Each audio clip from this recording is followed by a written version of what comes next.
Assalamualaikum warahmatullahi wabarakatuh. Selamat datang di modul pembelajaran Tata Naskah Dinas Badan Siber dan Sandi Negara tahun 2025. Pada modul ini, para peserta diklat akan mempelajari 1. Pengertian naskah dinas dan tata naskah dinas. 2. Dasar hukum terkait tata naskah dinas BSSN. 3. Jenis naskah dinas yang berlaku di BSSN. 4. Pembuatan naskah dinas. Dan 5. Penggunaan lambang negara, logo, dan cap dinas. Dengan mempelajari modul ini, diharapkan para peserta diklat mampu mengimplementasikan pengelolaan naskah dinas yang sesuai dengan peraturan tata naskah dinas yang berlaku di Badan Siber dan Sandi Negara. Baiklah, mari kita eksplor lebih lanjut terkait tata naskah dinas di BSSN. Naskah dinas adalah informasi tertulis sebagai alat komunikasi kedinasan yang dibuat oleh pejabat yang berwenang di lingkungan lembaga negara, pemerintahan daerah, perguruan tinggi negeri, badan usaha milik negara atau badan usaha milik daerah dalam rangka penyelenggaraan tugas pemerintahan dan pembangunan. Sedangkan yang dimaksud dengan tata naskah dinas adalah pengaturan tentang jenis, format, penyiapan, pengamanan, pengabsahan, distribusi, dan media yang digunakan dalam komunikasi kedinasan. Berikut adalah dasar hukum terkait tata naskah dinas di BSSN. Pertama, Peraturan Kepala Arsip Nasional Republik Indonesia Nomor 5 Tahun 2021 tentang Pedoman Umum Tata Naskah Dinas. Peraturan ini adalah peraturan pengganti dari Peraturan Kepala Arsip Nasional Republik Indonesia Nomor 2 Tahun 2014 yang mana menjadi rujukan bagi penyusunan tata naskah dinas di BSSN. Kedua, Peraturan BSSN Nomor 1 Tahun 2020 tentang logo dan pataka BSSN. Peraturan ini adalah peraturan pengganti dari Peraturan BSSN Nomor 1 Tahun 2018 tentang logo dan pataka BSSN, yang mana menjadi rujukan bagi penyusunan tata naskah dinas di BSSN, terutama terkait penggunaan logo BSSN dalam pembuatan naskah dinas. Ketiga, Peraturan BSSN Nomor 9 Tahun 2019 tentang tata naskah dinas di lingkungan BSSN. Ini merupakan aturan utama dan menjadi rujukan dalam pembuatan naskah dinas di lingkungan BSSN. Keempat, Peraturan Kepala BSSN Nomor 7 Tahun 2021 tentang klasifikasi arsip BSSN. Aturan ini umumnya digunakan dalam penomoran di beberapa naskah dinas di BSSN, salah satunya surat perintah atau yang dikenal dengan sebutan SP. Kelima, Peraturan BSSN Nomor 1 Tahun 2021 tentang pembentukan peraturan perundang-undangan dan peraturan internal di BSSN. Aturan ini digunakan dalam penyusunan dan pembuatan naskah dinas peraturan. Keenam, Surat Edaran Nomor 20 Tahun 2020 tentang penggunaan kertas dan logo untuk penerbitan surat dinas di lingkungan BSSN. Aturan ini dibuat dalam rangka mengakomodir perubahan logo BSSN sebagaimana yang tertuang dalam Peraturan BSSN Nomor 1 Tahun 2020 tentang logo dan pataka BSSN. Ketujuh, Surat Edaran Nomor 21 Tahun 2020 tentang pemanfaatan mekanisme sistem persuratan via email BSSN. Aturan ini dibuat dalam rangka mengakomodir kegiatan kirim terima naskah dinas elektronik baik di internal maupun keluar BSSN menggunakan email dinas BSSN sebagai sarana kirim terima surat atau naskah dinas. Kedelapan, Surat Edaran Nomor 31 Tahun 2020 tentang implementasi tanda tangan elektronik pada surat dinas. Aturan ini dibuat dalam rangka mengakomodir kegiatan penciptaan surat dinas atau naskah dinas elektronik di lingkungan BSSN yang otentik, utuh, dan terpercaya. Kesembilan, Surat Edaran Nomor 33 Tahun 2020 tentang penerbitan SP elektronik di BSSN. Aturan ini dibuat khusus dalam rangka mengakomodir kegiatan pembuatan SP secara elektronik di BSSN. Surat Edaran Nomor 42 Tahun 2020 tentang penerbitan KEPKA elektronik. Aturan ini dibuat khusus dalam rangka mengakomodir kegiatan pembuatan KEPKA secara elektronik di BSSN. Dan 11, Surat Edaran Nomor 22 Tahun 2022 tentang pencantuman klausal tidak menerima gratifikasi dalam surat perintah. Aturan ini dibuat dalam rangka mendukung upaya memitigasi risiko dalam hal pengendalian gratifikasi di lingkungan BSSN, serta demi menunjang terlaksananya kegiatan administrasi persuratan di lingkungan BSSN.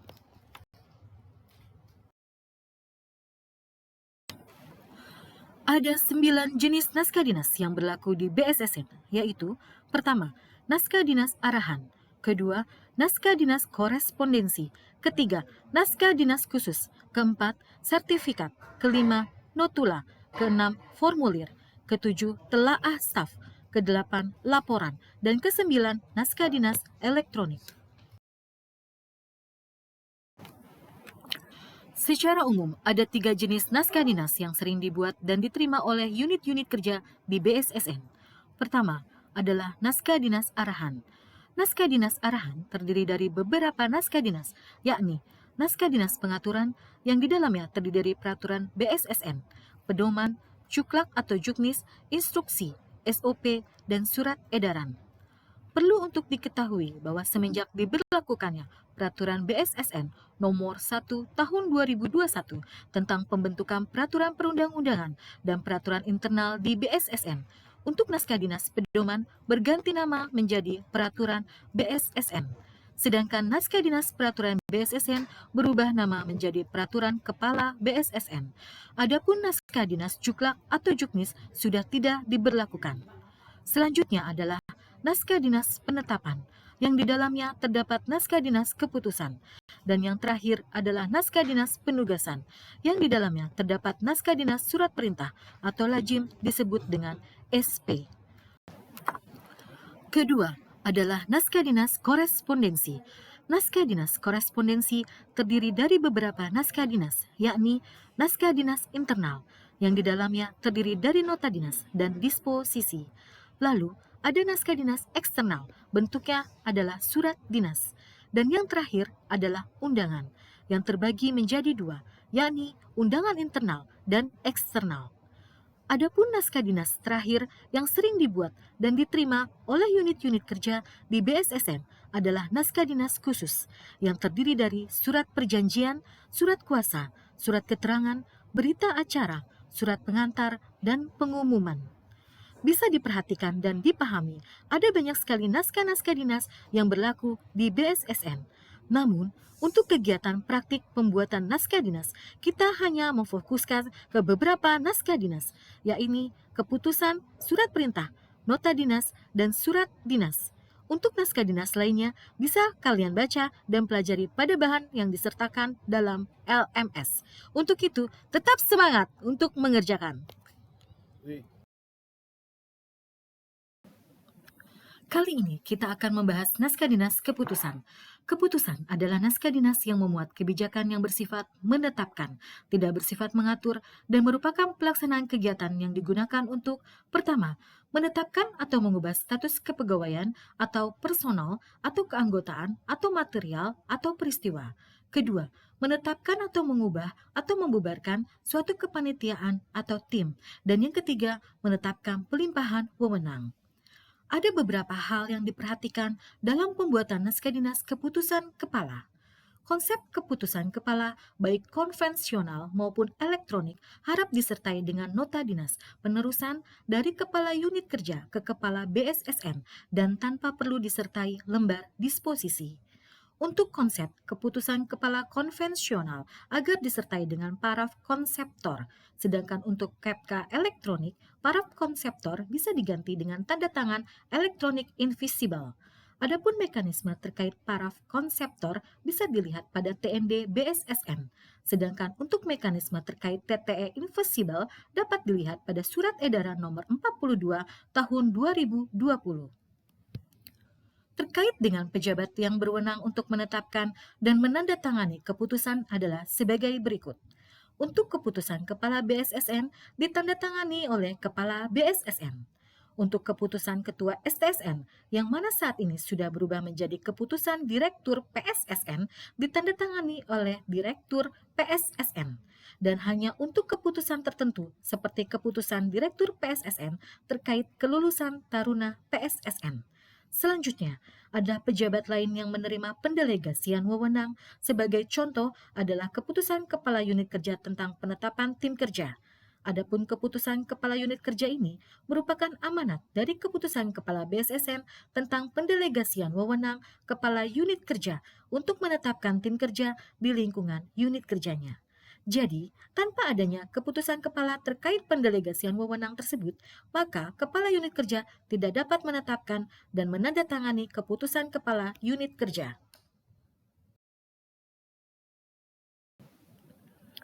Berikut merupakan contoh format keputusan Kepala BSSN dengan media rekam kertas. Sebagaimana tampak pada gambar, terdapat beberapa ketentuan yang rigid terkait pembuatan naskah dinas ini. Nantinya, ini bisa menjadi pedoman bagi pembuatan naskah dinas serupa di unit kerja masing-masing. Berikut adalah contoh format salinan dan petikan keputusan dengan media rekam kertas. Sesuai namanya, salinan keputusan merupakan kopi dari keputusan kepala, dan yang membedakannya adalah pejabat yang menandatanganinya. Pada salinan keputusan, pejabat yang menandatangani minimal setingkat eselon 2 dari unit kerja yang menginisiasi pembuatan keputusan. Salinan keputusan nantinya yang akan digunakan dalam proses administrasi, baik itu untuk keperluan administrasi keuangan seperti pencairan ataupun untuk keperluan administrasi produk hukum, jika ada suatu produk hukum yang dibuat dalam bentuk keputusan. Adapun petikan keputusan digunakan untuk menyampaikan informasi yang spesifik dan relevan tanpa perlu menyertakan seluruh isi data dari sebuah keputusan. Biasanya, petikan keputusan diberikan kepada masing-masing personil. Sebagai contoh, terdapat sebuah keputusan kepala terkait pengangkatan CPNS di lingkungan BSSN. Adapun yang diberikan kepada para CPNS adalah berupa petikan KEPK-nya saja dan bukan salinan KEPK ataupun KEPK aslinya. Berikut ini merupakan contoh format KEPK elektronik. Adapun yang membedakan antara KEPK konvensional dengan KEPK elektronik adalah penggunaan tanda tangan elektronik atau TTE sebagai pengganti tanda tangan basah. Hal ini ditandai dengan adanya visualisasi TTE pada bagian penandatanganan naskah dan juga terdapat footer pada halaman yang terdapat visualisasi TTE. Untuk keterangan lebih lanjut dapat dilihat pada Surat Edaran Nomor 31 Tahun 2020.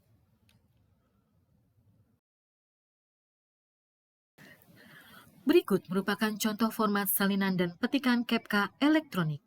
Sama halnya dengan KEPK elektronik, yang membedakan antara salinan dan petikan KEPK konvensional dengan salinan dan petikan KEPK elektronik adalah penggunaan tanda tangan elektronik atau TTE sebagai pengganti tanda tangan basah. Hal ini ditandai dengan adanya visualisasi TTE pada bagian penandatanganan naskah dan juga terdapat footer pada halaman yang terdapat visualisasi TTE.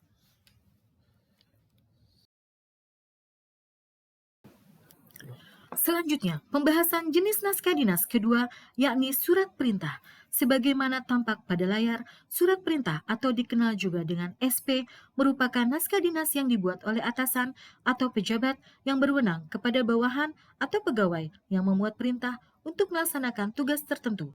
Dan ini merupakan salah satu naskah dinas terbanyak yang diciptakan oleh BSSN setiap tahunnya. Perlu untuk diketahui, setiap unit kerja ataupun setingkat tim kerja bisa menciptakan SP. Pejabat yang berwenang untuk menandatangani SP adalah minimal setingkat eselon 2 di unit kerja yang menciptakan SP. Dan jika pada SP terdapat nama pejabat eselon 2 selaku pejabat yang mengikuti kegiatan, maka pejabat yang menandatangani SP adalah pejabat eselon 1 di unit kerja tersebut.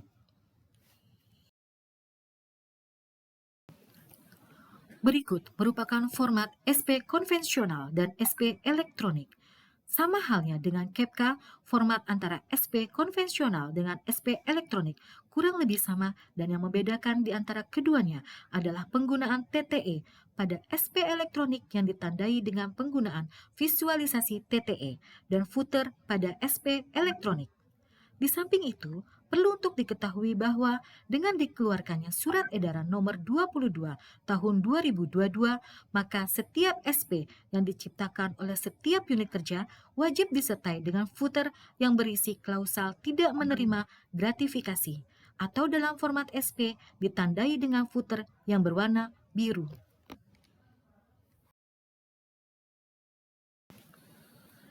Selanjutnya, kita akan membahas nota dinas, yang merupakan naskah dinas internal yang dibuat oleh pejabat dalam melaksanakan tugas guna menyampaikan laporan, pemberitahuan, pernyataan, permintaan, atau penyampaian kepada pejabat lain.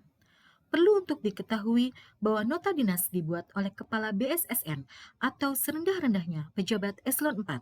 Namun, seiring dengan perkembangan organisasi, terutama semenjak dibentuknya tim kerja, maka suatu tim kerja dapat membuat nota dinas yang ditandatangani oleh ketua tim kerja dan dikirimkan kepada tim kerja lain yang berada di bawah unit kerja yang sama. Sebagai contoh, tim pengelolaan naskah dinas dan kearsipan atau biasa yang disebut dengan tim NDK dan tim perundang-undangan atau disebut dengan tim PUU berada di bawah unit kerja yang sama, yakni Biro Hukum dan Komunikasi Publik. Dengan demikian, tim NDK dapat membuat nodin permintaan tanggapan hukum peraturan Kepala BSSN yang ditandatangani oleh Ketua Tim NDK dan dikirimkan kepada Ketua Tim PUU. Lalu, bagaimana apabila suatu tim dari unit kerja lain hendak mengirimkan nota dinas permohonan tanggapan hukum atas suatu produk hukum kepada tim PUU di Biro Hukum dan Komunikasi Publik? Hal ini bisa dilakukan dengan membuat nota dinas yang ditandatangani oleh pejabat eselon 2 di unit kerja tempat tim tersebut berada dengan tujuan nota dinas kepada Kepala Biro Hukum dan Komunikasi Publik. Berikut merupakan format nota dinas konvensional dan format nota dinas elektronik. Berikutnya, kita akan membahas surat dinas, yang merupakan naskah dinas pelaksanaan tugas seorang pejabat dalam menyampaikan informasi kedinasan berupa pemberitahuan, pernyataan, permintaan, penyampaian naskah dinas atau barang atau hal kedinasan lainnya kepada pihak lain di luar BSSN. Perlu untuk diketahui bahwa surat dinas dibuat oleh Kepala BSSN atau pejabat struktural BSSN serendah-rendahnya eselon 2 atau pimpinan tinggi media dan atau Kepala Unit Pelaksana Teknis atau UPT sesuai tugas dan fungsinya. Berikut merupakan format surat dinas dengan media rekam kertas atau konvensional. Berikut merupakan format surat dinas dengan media rekam elektronik.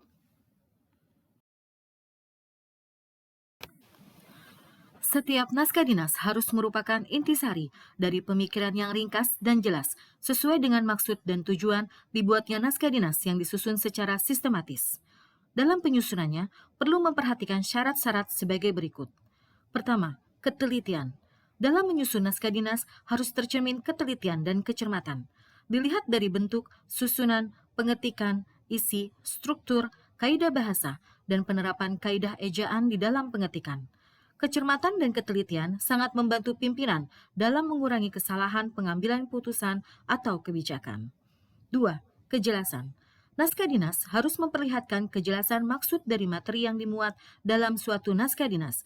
Ketiga, logis dan singkat. Naskah dinas harus menggunakan bahasa Indonesia yang formal, logis secara efektif, singkat, padat, dan lengkap, sehingga mudah dipahami bagi pihak yang menerima naskah dinas. Keempat, pembakuan. Naskah dinas harus taat mengikuti aturan yang baku yang berlaku sehingga dapat menjamin terciptanya arsip yang autentik dan reliable.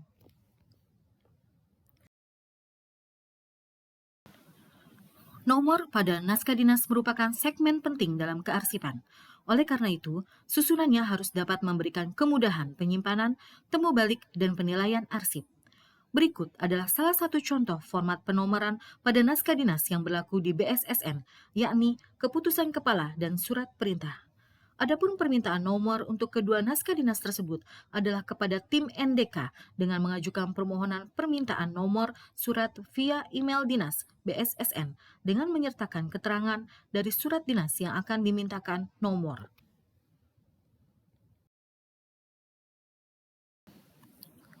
Ada dua jenis kertas yang digunakan dalam pembuatan naskah dinas di BSSN. Untuk naskah dinas arahan digunakan kertas berukuran F4. Adapun untuk naskah dinas korespondensi dan khusus menggunakan kertas berukuran A4. Untuk warna tinta yang digunakan dalam pembuatan naskah dinas adalah menggunakan warna hitam. Sedangkan khusus untuk tanda tangan, warna tinta yang digunakan adalah hitam atau biru tua. Secara umum, warna amplop yang digunakan di BSSN ada dua, yakni putih atau coklat muda. Adapun warna dan desain amplop ini disesuaikan dengan kebijakan yang dikeluarkan. Perlu untuk diperhatikan, untuk naskah dinas konvensional memiliki ketentuan dalam cara melipat kertas surat. Adapun tata cara melipat kertas surat sebagaimana yang tertera pada gambar.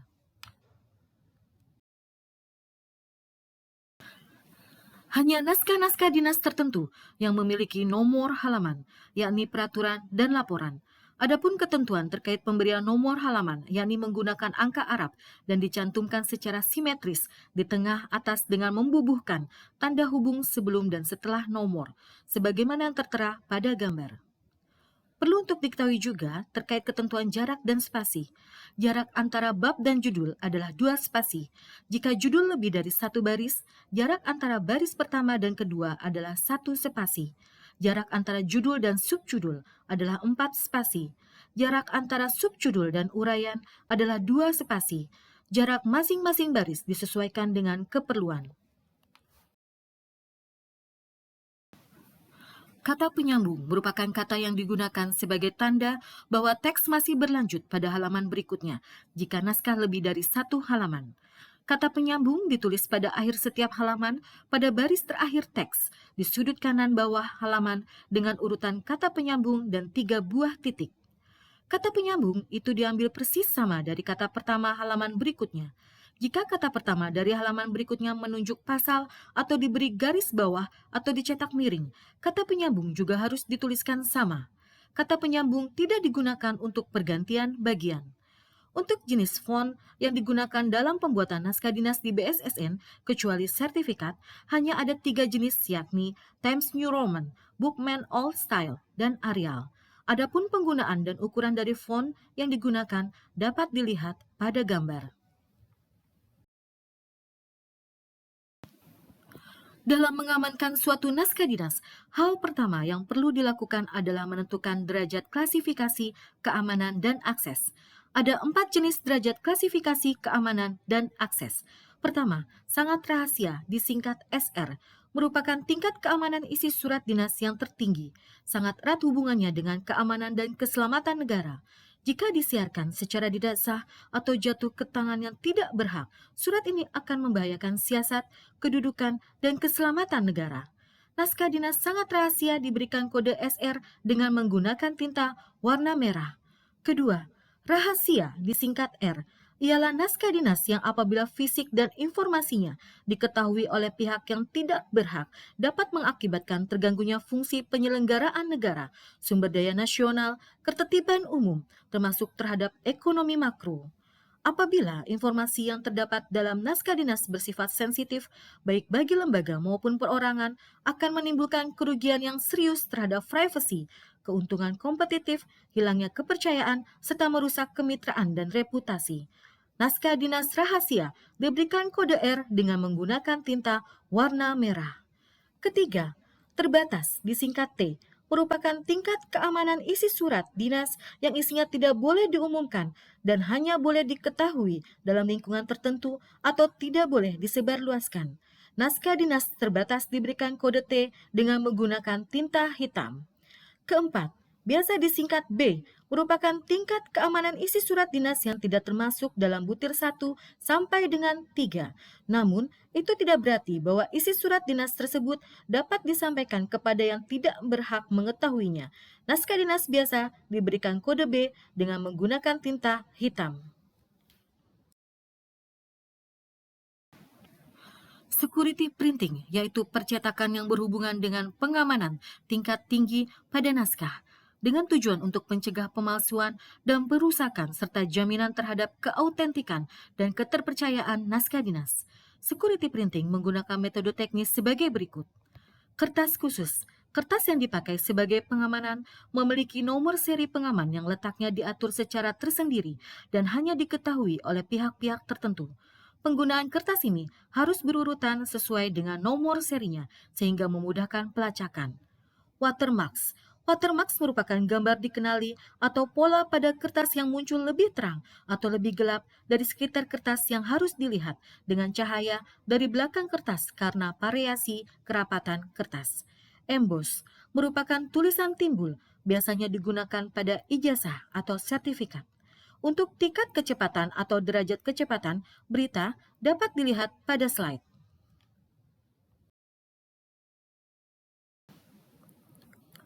Atas nama yang disingkat AN digunakan jika pejabat yang menandatangani surat dinas telah diberi kuasa oleh pejabat yang bertanggung jawab berdasarkan bidang tugas dan tanggung jawab pejabat yang bersangkutan.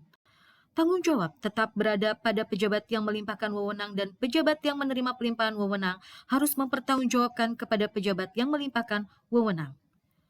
Untuk beliau yang disingkat UB digunakan jika yang diberikan kuasa memberikan kuasa lagi kepada pejabat satu tingkat di bawahnya. Sehingga untuk beliau atau UB digunakan setelah atas nama atau AN. Pelimpahan wewenang ini mengikuti urutan sampai 2 tingkat struktural di bawahnya. Tanggung jawab tetap berada pada pejabat yang melimpahkan wewenang dan pejabat yang menerima pelimpahan wewenang harus mempertanggungjawabkan kepada pejabat yang melimpahkan wewenang. Ketentuan penandatanganan pelaksana tugas yang disingkat PLT sebagai berikut. Pertama, pelaksana tugas merupakan pejabat sementara yang mendapat pelimpahan wewenang penandatanganan naskah dinas karena belum ada pejabat definitif. Kedua, penetapan PLT berdasarkan surat perintah dari pejabat pembina kepegawaian atau pejabat lain yang ditunjuk.